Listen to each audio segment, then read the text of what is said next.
तो दोस्तों हज 2024 की शुरुआत हो गई है। तो गवर्नमेंट ऑफ इंडिया की वेबसाइट hajcommittee.gov.in पे हज का फॉर्म लाइव हो गया है 4 दिसंबर 2023 से, और इसका लास्ट डेट है 20 दिसंबर 2023। तो उसके पहले अगर आप इस साल हज पे जाना चाहते हैं तो उससे पहले आप अपना फॉर्म फिलअप करके सबमिट कर दीजिएगा। आज इस वीडियो में हम आपको बताएंगे कि फॉर्म कैसे फिलअप करना है, लॉगिन आईडी कैसे बनानी है और किन बातों का ध्यान रखना है, कैसे फॉर्म पे एक्चुअल डेटा डालना है जिससे कि आपके फॉर्म में कोई प्रॉब्लम ना हो, जिसका फॉर्म आपका रिजेक्ट ना हो। तो चलिए आपको कंप्यूटर पे लेके चलते हैं सीधे, और वहां से आपको फॉर्म फिलअप का पूरा प्रोसीजर समझाते हैं। तो सबसे पहले हम अपना ब्राउज़र ओपन करेंगे। ब्राउज़र में हम जाएंगे हज कमेटी की साइट पे, जो है कि hajcommittee.gov.in। इस पर हम जाएंगे।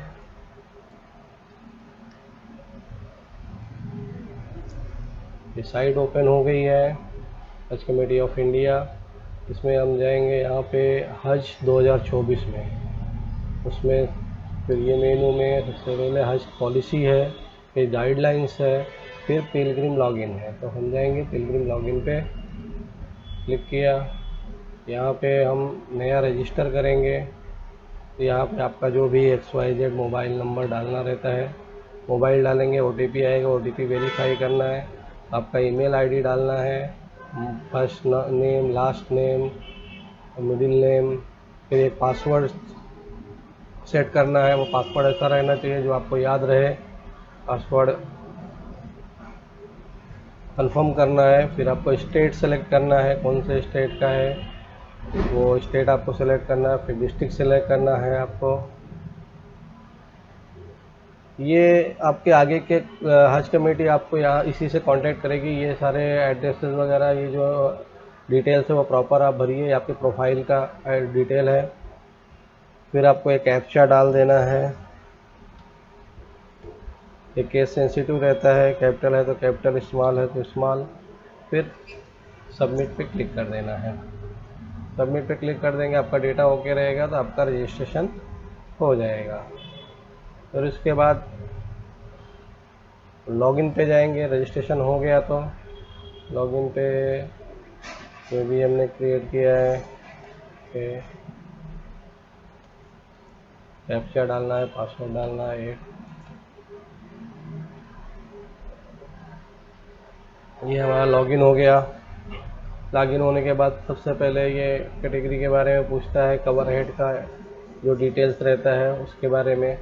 तो उसमें हम सबसे पहले, कवर हेड का मतलब है कि जो आदमी मेन आदमी है आपके इस पूरे फोल्डर का, पूरे ग्रुप का, तो उसको कवर हेड कहते हैं। और वो अगर एक कैटेगरी है लेडीज़ विदाउट महरम वाली, अगर वो कैटेगरी में आप नहीं जा रहे हो लेडीज़ वाले में, तो वो ग्रुप लीडर हमेशा, जो ग्रुप का हेड रहेगा, कवर का हेड जो रहेगा, मेन आदमी कवर का रहेगा आपके फॉर्म का, वो हमेशा मेल रहेगा।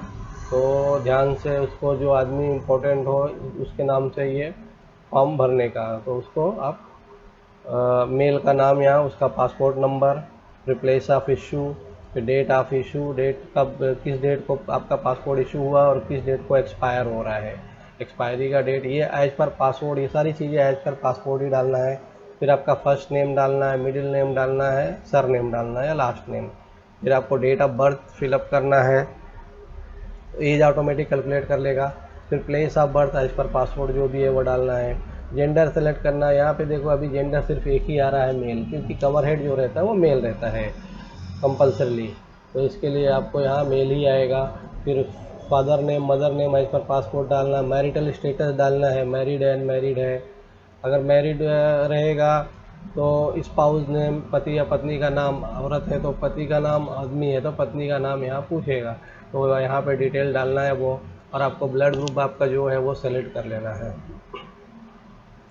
फिर अकोमोडेशन कैटेगरी, यानी कि आपको किस कैटेगरी में आपको जो है कि ये हज करना है। सीट किसी, पहले कोविड से पहले दो कैटेगरीज होती थी, ग्रीन कैटेगरी और अजीजिया कैटेगरी। ग्रीन कैटेगरी में हरम शरीफ के आजू बाजू में जो होटल होती है नज़दीक में, उसमें जो है कि आपको रिहाइश मिलती थी, उसमें आपको होटल में रूम मिलता था। और अजीजिया एक लोकेशन का नाम है, 8-9 किलोमीटर दूर है हरम शरीफ से। पूरा एरिया मोहल्ला है।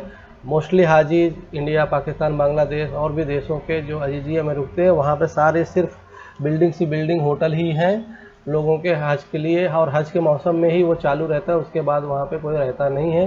काम धंधा करने वाले जो रहते हैं कुछ रहते हैं, बाकी वो एरिया पूरा खाली हो जाता है हज के बाद। तो सिर्फ हज का मोहल्ला है वो। हज के टाइम पे ही वो पूरा एरिया जो है कि वहाँ पे चहल पहल रहती है, वहाँ पे लोग रहते हैं, उस आबाद रहता है। उसके बाद वो खाली हो जाता है हज ख़त्म होते ही। तो अभी तो 2-3 साल से सिर्फ एक ही कैटेगरी रखा हुआ है, ग्रीन वाली कैटेगरी ख़त्म कर दी गई है। सीधा सीधा सबको, किसी भी कैटेगरी का कुछ भी काम करोगे तो आपको जाना यहीं पे है, अजीजिया में ही रिहाइश मिलेगी आपको। और इसमें कोई फर्स्ट क्लास, सेकंड क्लास, कोई इकोनॉमी, बिजनेस क्लास, कुछ ऐसा इस तरह से 5 स्टार 2 स्टार वाला मामला नहीं है। सबको एक जैसा ही होटल मिलता है, सबको एक जैसी फैसिलिटी मिलती है।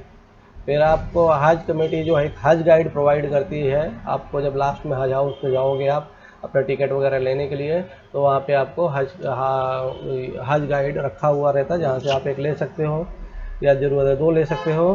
तो यहाँ पे वो पूछ रहे हैं कि आपका प्रेफरेबल लैंग्वेज कौन सी लैंग्वेज आपको पढ़ना पसंद है। तो आप हिंदी, इंग्लिश, उर्दू, तमिल, तेलुगु, गुजराती, बंगाली, असमी, मलयाली, कन्नड़ा और मणिपुरी, इतने सारे ऑप्शंस अवेलेबल। इसमें से जो आपको जो आपको पढ़ना आता है वो लैंग्वेज में आप सेलेक्ट कर लो। फिर इसके बाद हेल्थ डिटेल्स पूछता है, बीमारी वगैरह अगर कुछ है तो उसका डिटेल्स पूछते हैं कि आपको कोई बीमारी है कि नहीं है। तो इस हाइपरटेंशन है, कार्डियोवैस्कुलर डिजीज़ है, डायबिटीज़ है, कैंसर है, और भी सारी बीमारियां, क्रॉनिक है, रेनल है, इम्यूनो सप्रेसिव डिसऑर्डर है, एपिलेप्सी है, मेंटल इश्यूज है। Not applicable. अगर आपको बीमारी नहीं है अल्हम्दुलिल्लाह तो आप नॉट एप्लीकेबल करिए, अदरवाइज आप डायबिटीज़ पे करिए। फिर आपको वैक्सीन का डिटेल पूछा जाता है, जो कोविड का वैक्सीन आपने लिया है कि नहीं लिया है।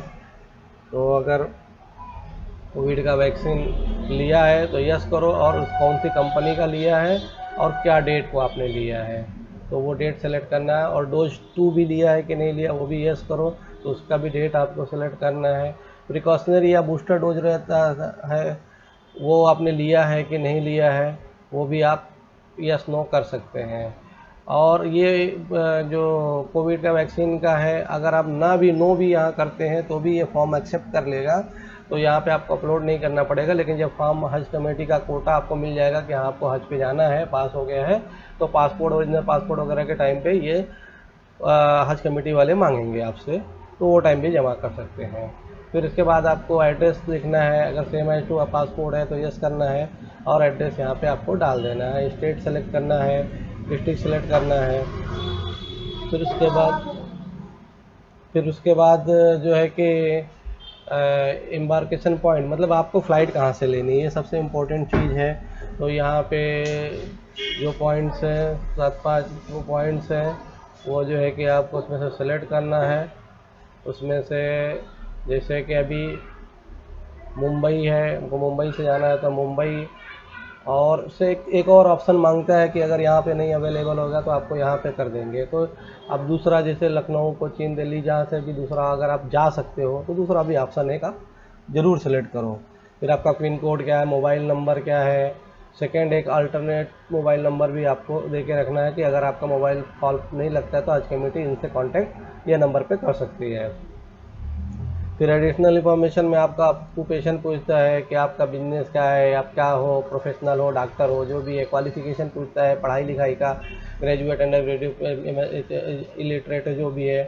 फिर आधार कार्ड आपका और पैन कार्ड, ये कंपलसरी नहीं है लेकिन आप डेटा के लिए दे दोगे तो अच्छी बात है। फिर नॉमिनी डिटेल्स मांगता है कि इन केस ऑफ इमरजेंसी या डेथ कभी हो या इमरजेंसी हुआ तो आपका नॉमिनी कौन रहेगा। आपका जो रिफ़ंड अगर आना है या आपके जो बिलोंगिंग्स कुछ देना है, जो हैंड ओवर करना है हज कमेटी को, तो आप यहाँ नॉमिनी जिसको देंगे उसको जो है कि कांटेक्ट किया जाएगा। नॉमिनी का नाम लिखना है, उसके फादर हस्बैंड का नाम लिखना है, और फिर नॉमिनी का जो रिलेशन आपके साथ है वो आपको सेलेक्ट करना है। फिर नॉमिनी का एड्रेस, फिर उसका स्टेट, फिर कौन सा डिस्ट्रिक्ट है वो डिस्ट्रिक्ट, फिर नॉमिनी का पिन कोड और मोबाइल नंबर। फिर उसके बाद आपसे बैंक का डिटेल मांगती है हज कमेटी, जिसे कभी कभार जो है कि हज का जो फॉर्म होता है, जो पैसा लेते हैं, वो पैसे में से कभी कभी कुछ रिफ़ंड आता है, या कोई भी केस हो जैसे कि आपका कैंसिल करना हुआ, किसी केस में डेथ हो गई या कोई जो गाइडलाइंस के हिसाब से जहाँ पे कैंसिलेशन अवेलेबल है, तो ये अकाउंट नंबर जो आप डालोगे, अकाउंट होल्डर का नाम एज पर bank passbook, account number, bank का नेम और अकाउंट नंबर और IFSC कोड, ये पैसा उसी में रिफ़ंड करेगी आपको। मैनुअल पैसा नहीं मिलता है, तो ये बैंक अकाउंट बराबर से आप डालिए जो एक्टिव हो, ठीक है। फिर अदर डिटेल्स में आपको ये पूछ रहा है कि आप क्या रिपीटर महरम है, क्या किसी औरत के साथ या ऐसे आदमी के साथ जा रहे हैं जो कि अकेले नहीं जा सकती है, और आप पहले हज कमेटी से हज कर रही थी। हज कमेटी हज करने के लिए once in a lifetime वाला रूल है, उनका पॉलिसी है कि एक आदमी ज़िंदगी में हज कमेटी से एक ही बार जा सकता है, क्योंकि कोटा कम रहता है और इंडिया में बहुत सारे लोग हैं, बहुत सारे मुस्लिम्स हैं जो जाना चाहते हैं, जिससे सबको नंबर मिले लगे। तो सेकेंडली आप जा नहीं सकते, लेकिन कुछ कंडीशन में आप जा सकते हैं, जैसे कि कोई लेडीज़ है जो जिसके आप महरम हो सही तरीके से, तो उसके साथ वो अकेली जा रहे हैं तो उसके साथ आप महरम बन के जा सकते हैं 2 बार 3 बार भी। और या तो कोई बहुत एजेड आदमी है आपके घर में, बाप है या भाई है या चाचा है, तो जिनके महरम बन के आप जा सकते हो, उनके सपोर्टर बन के जा सकते हो, तो वो अकेले नहीं जा सकते हैं, फिजिकली कमज़ोर हैं, तो उनके साथ भी आप जा सकते हो। अगर आप सेकंड टाइम कर रहे हो तो यस करिए और उसका डिटेल दीजिए, और अगर फर्स्ट टाइमर हो तो नो ही रखिए। फिर ये कुर्बानी हज कमेटी ऑफ इंडिया अपनी तरफ से करवाती है, कूपन देती है। अगर आप उसकी तरफ से करवाना चाहते हो हज के बाद जो कुर्बानी होती है तो ठीक है, नहीं तो आप हज अपना खुद का कुर्बानी वहाँ कर सकते हैं। लेकिन वहाँ पे बहुत सारी प्रॉब्लम्स रहती हैं, हज का दिन बहुत ही ज़्यादा हेक्टिक रहता है, और जो नए लोग गए रहते हैं उनको एरिया लोकेशन जानकारी नहीं होती है, और जगह जगह पे हज का ये जो है कि पुलिस वाले और जो मैनेजमेंट वाले रहते हैं, वो जहाँ पे ज़्यादा भीड़ होनी रहती है वो एरिया अगर आपको रास्ता मालूम है तो वो रास्ता कभी क्लोज कर देंगे कि अब इधर भीड़ ज़्यादा हो गई, इधर अफरा तफरी ना फैले, कोई स्टैम्पीड ना हो, तो तुरंत रास्ता बंद कर दे। तो आप जैसे अभी किसी काम के लिए कहीं गए हैं और आने के टाइम हो सकता है वो रास्ता ब्लॉक हो, उधर से आपको आने ना दिया जाए, बहुत घूम के आए, तो वहाँ पे आदमी नए नए जब दूसरे देश में गया रहता, फर्स्ट टाइमर रहता है, तो उसको रास्ते की इतनी जानकारी नहीं रहती, तो कभी कभी बहुत सारी प्रॉब्लम्स हो जाती है।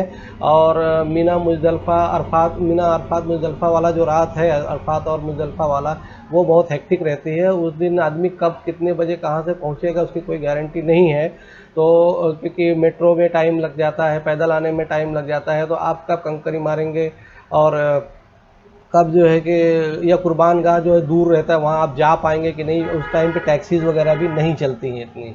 तो इसके लिए मेरा जो सजेशन है, अगर आप फर्स्ट टाइमर हैं और अगर बहुत कोई बंदा आपका घर का गांव का वहाँ पे कोई जान पहचान वाला सऊदी में रहता नहीं जो बोल दे कि हाँ मैं आके करवा दूंगा, तो आप बिल्कुल भी ये अल्लाह का नाम लेके ये कुर्बानी हज कमेटी से ही कराएंगे, यही बेहतर रहेगी। तो वो लोग एक आपको कूपन देते हैं, और उनका ऐप पे और साइड पे वो कूपन डालने पे आपको टाइमिंग दिया रहता है कि भाई 12 बजे के बाद कुर्बानी होएगी, तो वो आप जो है कि कूपन डाल के चेक कर सकते हैं कि मेरी कुर्बानी हुई कि नहीं, और जब कुर्बानी हो गई तो आप अपने बाल कटवा सकते हैं, हलक कर सकते हैं।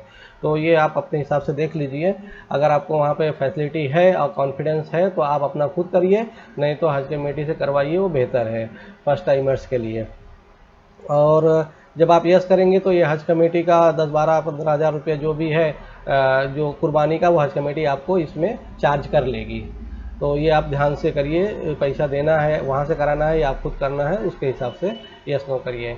जोफ़ा मीकात जो है खाली सिया पिलग्रिम्स के लिए है, जो सिया लोग रहते हैं वो जो है कि अगर उनको मीकात जोफ़ा चाहिए, एक अलग लोकेशन है, जो 5 मीकात नॉर्मल है, उसके अलावा एक ये मीकात उन्होंने अपने लिए पकड़ी हुई है, तो उसमें उन्होंने माना हुआ है, तो ये अगर यहाँ से आपको चाहिए तो आप यस कीजिए, अदरवाइज ये नो रहेगा। और सिया हजरात को भी जिनको नहीं जाना है जोफ़ा से, वो भी इसको नो रख सकते हैं। फिर रूबात की फैसिलिटी है, कुछ बिल्डिंग्स जो है कि इंडिया की जो निज़ामी सल्तनत पहले थी, हैदराबाद हो गई, टोंक हो गई, तो वहाँ के लोगों ने कुछ बिल्डिंग्स वहाँ सऊदी में अपनी बना के रखी हुई है हाजियों के लिए। तो जैसे सराय इंडिया वगैरह में होती है, तो उसी तरीके से वहाँ पे बनाई हुई है। तो अगर आप वहाँ के लोग और वहाँ की फैसिलिटी लेना चाहते हो कि आप होटल्स में नहीं रुकना चाहते, रुबात में रुकना चाहते हो, उन बिल्डिंग्स में रुकना चाहते हैं, तो आप रुबात के लिए यस कीजिए। तो इसके लिए आपको अलग से फॉर्म मिलेगा, वो रुबात का फॉर्म लाके तसरीह लाके आपको यहाँ जमा करना पड़ता है कि हाँ मेरे को वहाँ से परमिशन है कि वो मेरे को अकोमोडेट करेंगे। तो वो मतलब वो वहाँ पे मेरा मतलब बुकिंग हो गया है, वो पेपर आपको देंगे तो आपको ये फाइनल होगा। इसमें कुछ पैसा भी कम लगता है, लेकिन ये सब के लिए नहीं रहता है और ज़्यादा बहुत सारी होटल्स भी नहीं है। तो स्पेशल कुछ परसेंट ऑफ हाजीज़ के लिए ही रहता है और उसमें बड़े टर्म्स एंड कंडीशंस हैं। तो अगर वो आप उस एरिया के हो और वो चीज़ की आपकी जानकारी है तो आप यस कीजिए, उसको चाहिए तो, नहीं तो नो। और फिर ये पूछ रहा है कि आप एनआरआई हो क्या, इंडियन हो जो बाहर रहते हैं, नॉन रेजिडेंट इंडियन। तो अगर आप इंडिया से बाहर रहते हो और वहाँ से फॉर्म भर रहे हो तो यस यस कर सकते हो, अदरवाइज नो। फिर डिसेबिलिटी, अगर आपको कोई असिस्टेंट की ज़रूरत है, व्हील चेयर चाहिए, कोई बंदा साथ में चाहिए, ये सब की ज़रूरत है, तो आप जो है कि यहाँ पे यस कर सकते हैं और डिटेल्स दे सकते हैं, अदरवाइज एनए लिखना है आपको। फिर उसके बाद मेट्रो फैसिलिटीज़ आपको सऊदी अरेबिया में चाहिए ट्रैवल करने के लिए लोकल, तो ठीक है आप यस कर सकते हैं, नहीं तो आपको बसेस के थ्रू जाना रहेगा, पैदल जाना रहेगा। तो बसेस की फैसिलिटीज़ भी अच्छी है, मेट्रो की भी फैसिलिटीज़ अच्छी है, लेकिन मेट्रो में उस टाइम पे, हज के टाइम में बहुत ज़्यादा भीड़ रहती है, एक एक दो दो घंटा मेट्रो के स्टेशन पे आपको वेट करना पड़ सकता है। और जबकि बसेस से, टैक्सी से आप और पहले भी जा सकते हो। तो हज के 5 दिनों में तो कुछ ज़्यादा ही ट्रैफिक रहती है, हर तरह से प्रॉब्लम रहती है बसेस की, टैक्सीज़ वगैरह की। तो और बाकी टाइम पे भी हज के जो पूरे 30-40 दिन रहते हैं, वहाँ बहुत सा पूरी दुनिया के लोग आए रहते हैं, 25-30 लाख लोग आए रहते हैं। तो वहाँ पे मेट्रो की फैसिलिटीज़ भी ऐसा नहीं कि आप जाओगे तुरंत मेट्रो से ट्रैवल कर पाओगे। तो उसमें आपको जो है कि अगर आप एक्सपीरियंस्ड हो, आपको मालूम है सऊदी के बारे में, वहाँ के मेट्रोज़ के बारे में, तो आप यस कर लो, और नहीं तो आप इसको छोड़ दो, नो ही रखो, और जो नॉर्मल जो हज कमेटी बस वगैरह से ले जाती है उसी के थ्रू आप जाइए। तो ये हमारा फॉर्म कवर हेड का फिलअप हो गया है। अब इसको हम नेक्स्ट करेंगे। तो इसके अलावा जो सेकंड पर्सन इसके साथ, हमारे साथ में और कौन कौन जाने वाला है, उनके भी फॉर्म इसी तरह से हमको उनके भी डिटेल्स फिलअप करने हैं। तो हम नेक्स्ट करेंगे और फॉर्म ये हमारा कंप्लीट हो जाएगा। तो ये थी दोस्तों आज की वीडियो। उम्मीद करता हूँ कि ये वीडियो आपको इन्फॉर्मेटिव लगी होगी, आपको आज का फॉर्म भरने में इसमें मदद मिलेगी। अभी हमने फर्स्ट पार्ट भरा हुआ है, सिर्फ जो कवर हेड रहता है सिर्फ उसका डिटेल हमने डाला है। इसके बाद जो अदर्स जो रहते हैं साथ, उनके साथ में जो जाने वाले रहते हैं, उनका डिटेल हम लोग अगले पार्ट में इंशाल्लाह फिलअप करेंगे और बताएंगे कैसे क्या है। तो वीडियो को लाइक कीजिए, शेयर कीजिए, सब्सक्राइब कीजिए और हमें दीजिए इजाज़त। सलाम।